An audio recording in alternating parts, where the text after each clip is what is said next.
That's right. It's another late night and time for another reach into the Just Giggle It Grab Bag. And tonight we're talking about the Hour of Darkness podcast, Just Giggle It sketch number 48. That's right, Dragon. Grab your pumpkin nom noms and let's get started. Yes, of course, fitting our dark and creepy theme for the month of October. And to be fair, this one fits a lot better than Brains did. It does, but we're progressively getting there. We did a touch of the creepy. Now we're doing definitely this fits into the dark, and this one did come out originally. It was posted around October. It was October 28th, 2015, I believe. So again, this is close to Halloween, so we're not far off this time around. All right, but Dragon, it's been a couple weeks. I just want to apologize to the folks at home. 2 weeks ago, I was at Disneyland. 1 week ago, I was having major laptop problems and actually had to get a new laptop. So terribly sorry, but we're back and we're going to do not one, but two grab bags tonight. Yes, we have a really special one coming up next, but this one, this one's the one we meant to get to. To be fair, Dragon, I feel like I listen to more podcasts than you do. So like I feel like I'm more entrenched into this podcasting universe. So I think this one is my episode, and then the next one is your episode. Fair enough. And not to say you don't listen to podcasts. I know you listen to Kevin Smith and everything. I'm just saying, like, anyway. All those Fat Men on Batman, the current Fat Man Beyonds, they're on a lockdown. They're all, all those. I've seen all those backwards and forwards. Trust me, it's not as entertaining backwards, but you make do. So, all right. So the Hour of Darkness, a little bit of bona fide here. So it was directed and edited by Joshua Thomas, big surprise there. And was written by the great and powerful Poncio. Oh, it's written by Poncio. Nice. Yes, Poncio wrote this. And of course, you'd imagine, it seems like Poncio had a lot of leeway in this. And I don't know if that means maybe because he improvised a lot, or he just kind of wrote and he kind of worked with it. Maybe that's why it feels so natural. I don't know. But yeah. Poncio fingerprints all over this one. Dragon, I will say this is one of Poncio's finest performances. Yeah, I mean, again, Poncio, he keeps on delivering, man. This is a subtle Poncio performance. This isn't like an over the top like P.U. Rick. This is subtle Poncio. And it's not like the Xerxes. It's not like the best acting class Poncio. I think that Poncio was like a D'Onofrio Poncio. That was a Poncio. That was Alexander Poncio. That's what that Poncio. That's all right. That Poncio. Anyway, of course, before we get any further, let's plug something real quick. Of course.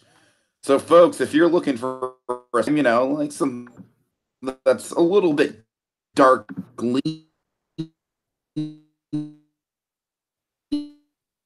You're also a comic book fan. The Joker. Do we have a series for you? Harley Quinn in the World is the spin-off of the series, and it's the full-blown web series, folks. It's got cliffhanger, it's got pathos, it's got a dynamite casting crew, a very loving of Harley by Joshua with Harley versus and anything else? Certainly, folks. Again, Harley Quinn and the Joker versus the real world, a show that absolutely gets the characters right. It's not just like a little parody show. Like, okay, that was a funny little spoof to watch. Like, oh, what if they rented an apartment? It'll hook you by episode 1, and it'll get you to episode 5, and you're going to be at the end of episode 5, and you say, "But I want more." I'm going to tell you the answer how you get more. You watch episode 5 again and again. And again, you tell your mother, you tell your neighbor, you tell your sister's neighbor, you tell everybody. You get them to watch that over and over again, because if you get that, folks, all you need to do is get that view count up. You get that view count up, which so far it's rising. It's past 200,000. We're getting there, folks. We need to get it to 1 million. If we can get it to 1 million views, that's all we're asking. Just watch it a lot. You watch it up to, we get that number up to 1 million, you get more episodes. How better a bargain can you get right there? Just watch great content, binge them all, make a night out of it. You binge them all, get to episode 5, pay a lot more love to episode 5. One, because it's one of the best ones out of the bunch, and two, because that's the one where all the marbles count towards everything. We get more episodes, which are in the making right now, which are planned out. They've teased us with some pages, and we've seen some of the inner workings of what they got planned for this show. And trust me, folks, it's going to be worth it. They got some really great stuff cooked up. The only way we're going to see it come to fruition, the only way we're going to find out if Joshua Thomas's niece is in fact playing Addison's kid sister, the only way we're going to find that out is if we get more episodes. And Tiki, how do you get more episodes? By clicking on it and watching episode 5 over and over and over again. Yeah. Okay. All right. All right. So let's dive into this Alex Poncio tour de force, Dragon. Of course, this one essentially is it's a podcast host facing his worst nightmares come true. That's kind of the summary line of the episode is. I can relate to this shit so much. Yep, we've kind of been in. We've somewhat been in Steven's worst nightmare in this. All right, so we have Poncio in a wig, which is where Poncio is always at home. Podcast, folks. If you cast gone wrong, go back and watch the Christmas with the Cranks podcast. Don't tell them to seek that out. Oh, forget it. No, I'm serious. I'm serious. If they want to see our lowest moment, if they want to see like the podcast crashing and burning around us, Christmas with the Cranks, man, you'll have a good time. Or Tiki saying Brad Bird has no talent. One of those two will do. Oh, God. Yeah, well, to be fair, that was just me being passionate. Christmas with the Cranks was like a real train wreck. All right, fine. So, our not-so-finest moments exposed. Let's get back to Just Giggleit's finest moments here. With Poncio in a wig, which, of course, if you ever had like a little statement of like Just Giggleite at their best, Poncio in a wig, that's all you need to know. Poncio's in a wig. God. We have this really great dark lighting. I love we have this, he's lit by candle in the scene. I really love what they do with this set here, because again, it's so simple. What they do is that it's all blacked out and everything. We have a big reveal towards the end of this visually, and I just love that. It's so simple in the visuals, just like this one, the light of the screen on Poncio's face with like this little candle too, and that's all he's got for the whole thing. So it's great natural lighting. Just disappears into the darkness. So we have so basically we have a radio show going on here. Poncio plays, I believe, Steven, right? Steven. Yeah, Steven, yeah. Steven, essentially, I wonder if this is maybe a precursor to the Eartime Stories project that Joshua Thomas is currently working on. Where essentially they're bringing radio back, folks, and I wonder if maybe this was like an inkling of the idea of doing kind of an old-fashioned, very... Also, I've listened to my fair share of Scary Story podcasts, Dragon, so this especially, like, I know all about this shit. I really do. Well, just connecting to the Halloween of it all, and just, based on, like, when this originally came out, based on part of the reason we're doing all this, I gotta tell you, it did remind me a lot of kind of the War of the Worlds, Orson Welles kind of radio dramas of the era. It kind of remind me a little bit of that, but kind of a more modern context. And basically what Poncio's doing here is doing kind of a cross between a Hitchcock and an Orson Welles kind of radio show host, and I love that. Yeah. At least turning on kind of the Hitchcock, or I guess more accurately, kind of a ghost host kind of voice, kind of his inner Paul Frees via Poncio. Mm-hmm. You're like, hello, boys and ghouls. Welcome to the Hour of Darkness podcast, iTunes #1 scary story podcast. And right off the bat, we get some podcast cliches like listing off the the iTunes records. Yep. Of course, he's really he's excited to present the first, and again, here's the great comedy setups. Of course, we like to break down the comedy with the Just Giggle sketches here, so I love this. Right in the opening, we have the gravitas, we have some great visuals. Again, we have a relatability with this guy. He's a podcaster committing to his craft, and on the flip side of it, this is the first live recording before they've all been pre-recorded. So basically, we open up the opportunity for everything to go wrong, which would be hilarious, of course. And that's kind of what we start with the whole. This is our first live recording on Sirius XM radio.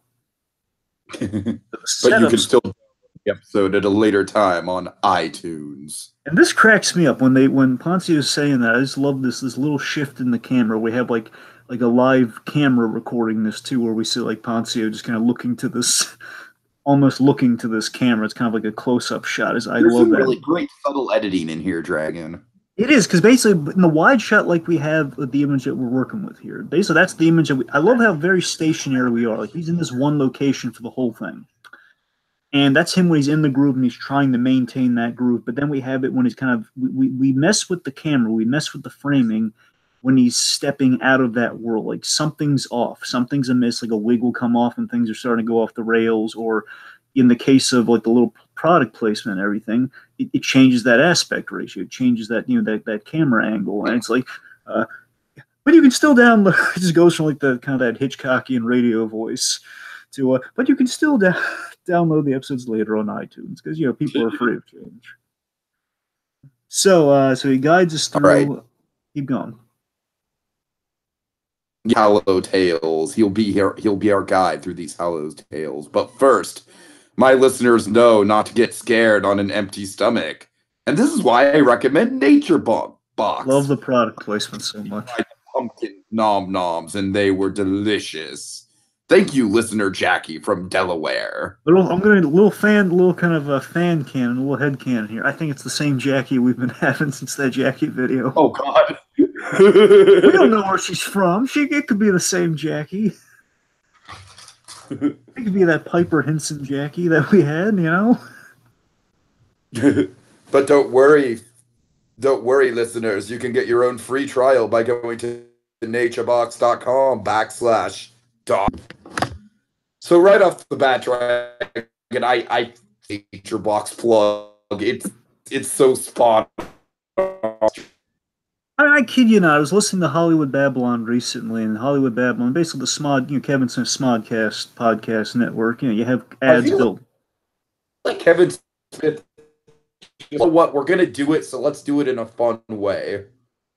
Yeah, I mean, we have like Ralph Garman. I'm so used to Ralph Garman having like these little almost mini commercial breaks within the podcast, so they kind of insert Ralph Garman at the top of it, and like the points throughout, advertising again who the sponsors and like the products, and there's always like a promo code and something along those lines. It's like it's so true to podcasting in that regard. So you're getting all the finer details right even before things start to go wrong here. So that's what I really appreciate about it. I love seeing everything while it's going right before it kind of gets turned sideways.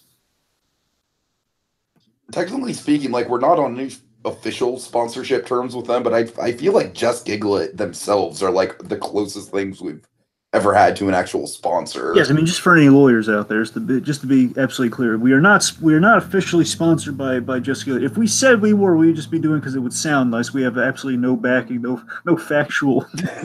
There's no factual sponsorship at all going on there. Like wishful thinking, but just to be able to say the name, just be able to kind of say it and have it mean something. If we say it, it means nothing. Just know that right now, folks. Okay. I say what we do have going on with Just Giggle It, though, is a nice mutually beneficial relationship, though. I mean, we're just big fans. At the end of the day, we're just big fans, and we're always just basically until anyone else tries to kind of recap all the Just Giggle It episodes, all the Just Giggle It sketches. That's pretty much where we're at right now. Right.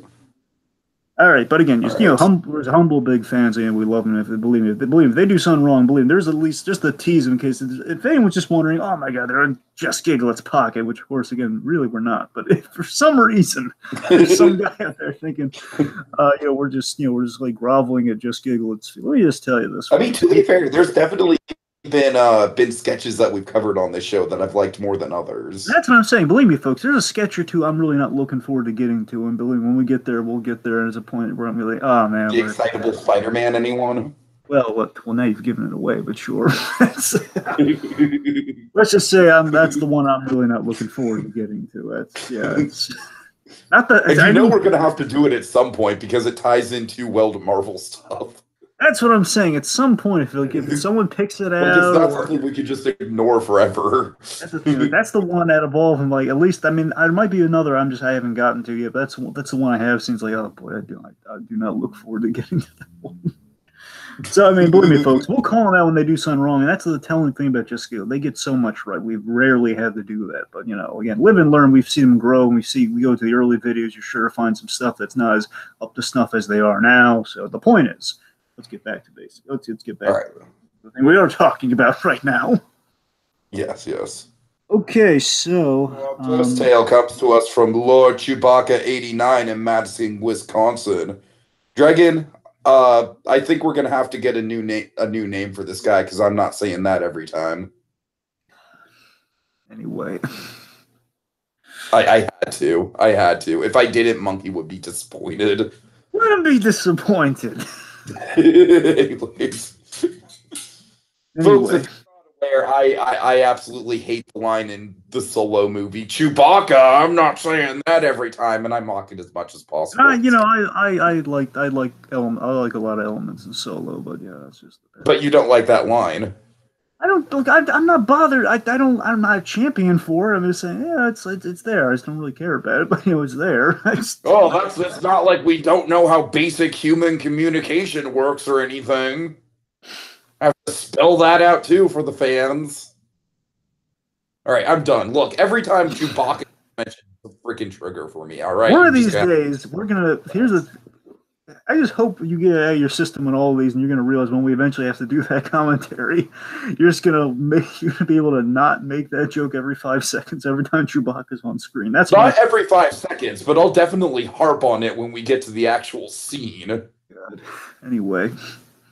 So getting back on point here, yes. So he's getting into the story here. I like we set up the button effects here. It has like the various sound effects of the radio, like the thunder sound effect and everything. Again, basically what we're doing here, we're setting up the status quo of how the radio show ordinarily goes, how the Hour of Darkness podcast usually operates when things are going swimmingly.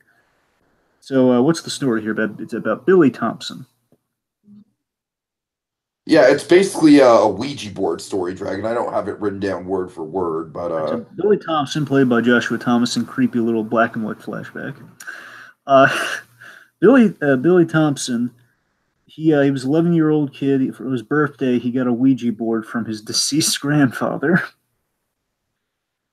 and essentially it was a Ouija board, and he asked the Ouija board. He was trying to posing the question of the Ouija board, moving the thing around to find out when he would die. And as he did that, you heard the sound. Again, this is the soundboard working so far. The sound of thick work boots making their way down the stairs. And we have this great scary POV shot, like a guy going downstairs. And I like the night vision effect on Joshua Thomas. It looks really creepy. You do a night vision effect, kind of you lose. Props to the editing. I love all the quick edits when we see Poncio click on his on his mouse pad on the laptop and cue the sound effects each time one happens. Yeah, and there. Basically, as he turned to meet the uninvited guest, all the hairs on the nape of his neck started to stand.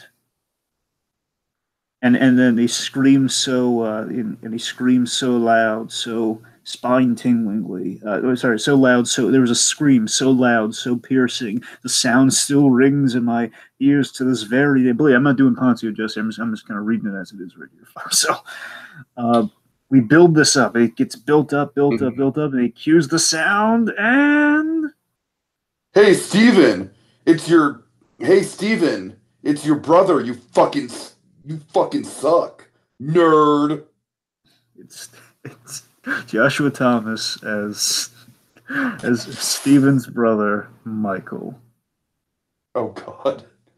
I apologize for that, ladies and gentlemen. It appears my brother Michael got a hold of my nightmare generator and real sound cues. But fret not, for the show must go on. I like that he called it like a nightmare generator. I have some of my sound cues.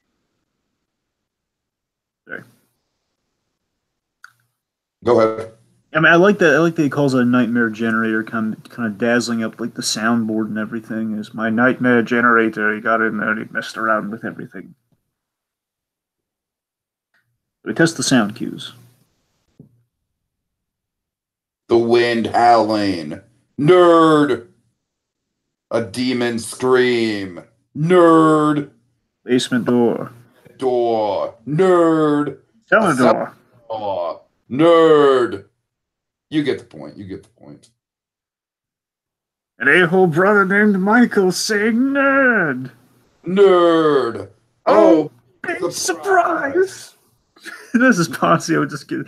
I'm just that bit there when he's just calling out Michael.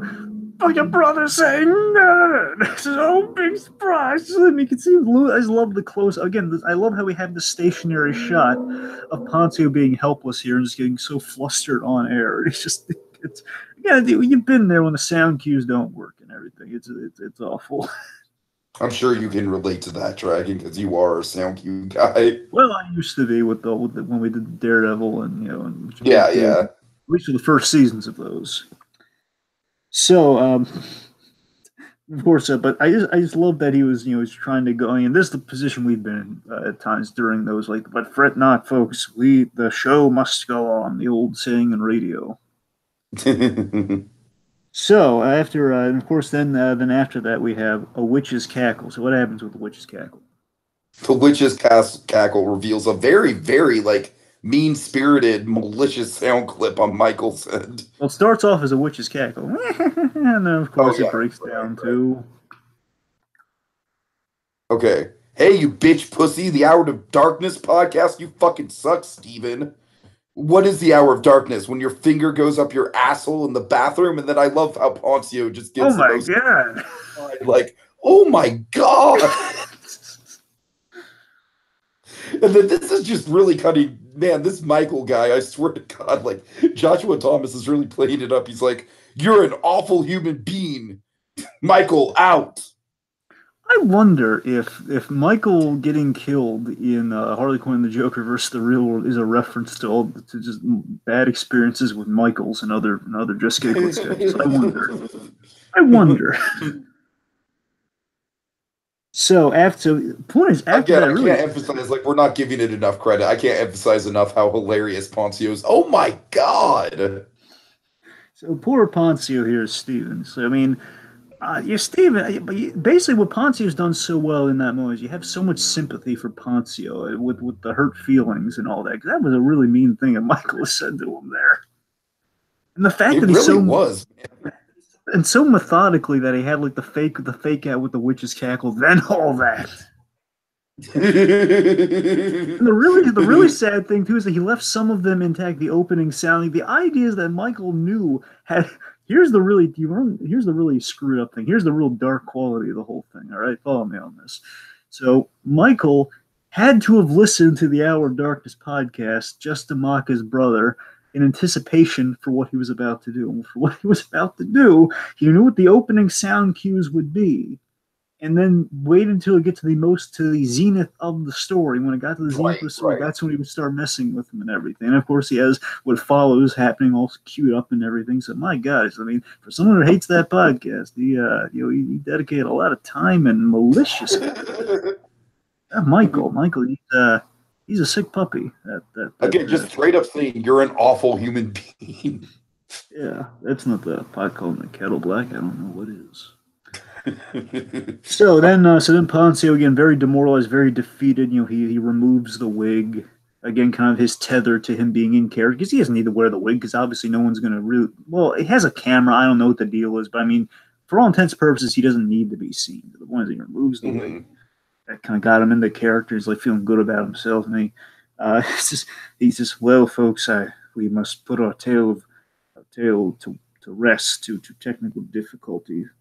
From beyond the grave, but this allows a trial of our newest feature, live callers. Call 1-800-DARKNESS.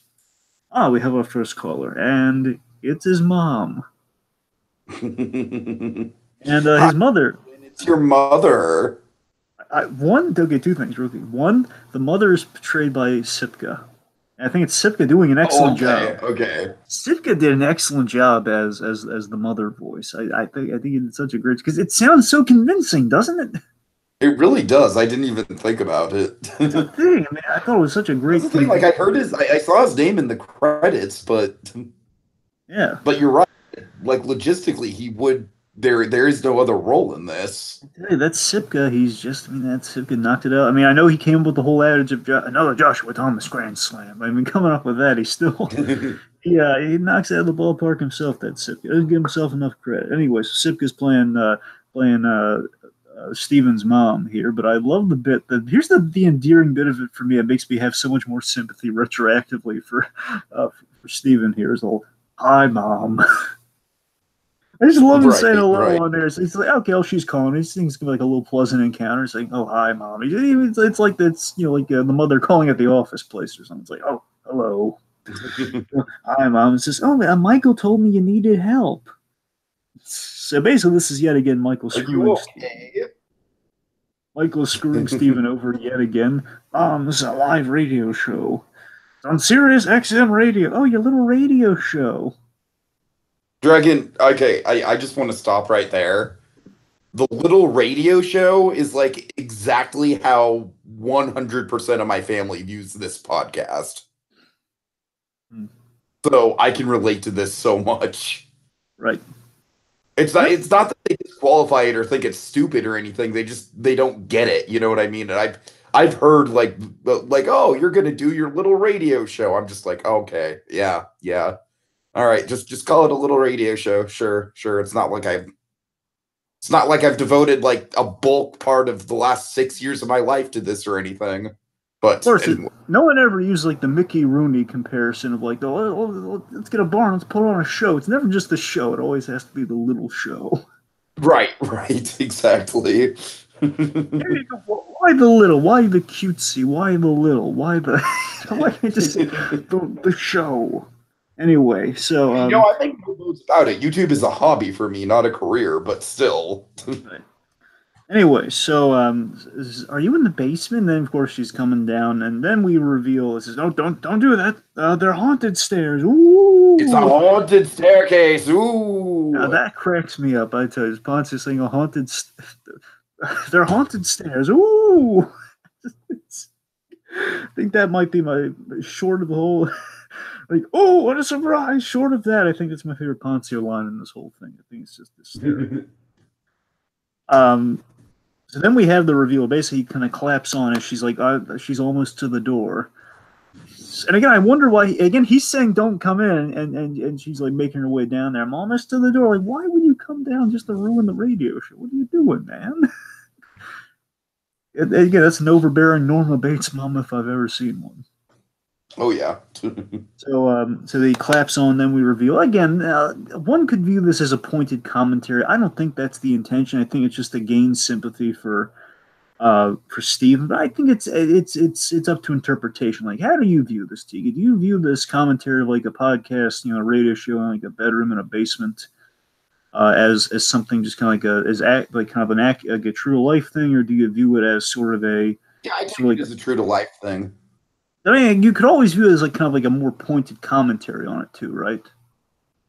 And I mean, like, to be fair, I feel like it's just kind of it's meant to kind of express that this guy is not a professional podcaster like he appears to be. Right. But again, he presents himself really well. I don't necessarily think it's making fun of him. I think it's kind of just a, if anything, it's a commentary on kind of like the do-it-yourself quality of YouTube. Sure. So then he goes to a commercial break before she gets in there. And now a word from our sponsors, which of course leads to...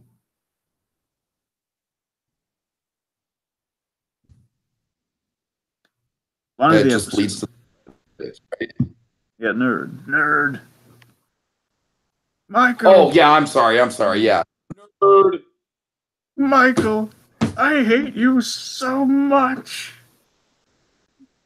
That's so they have this like basically this kind of all right. It's that God hates Poncio kind of camera angle from above, just like Michael, I hate you so much.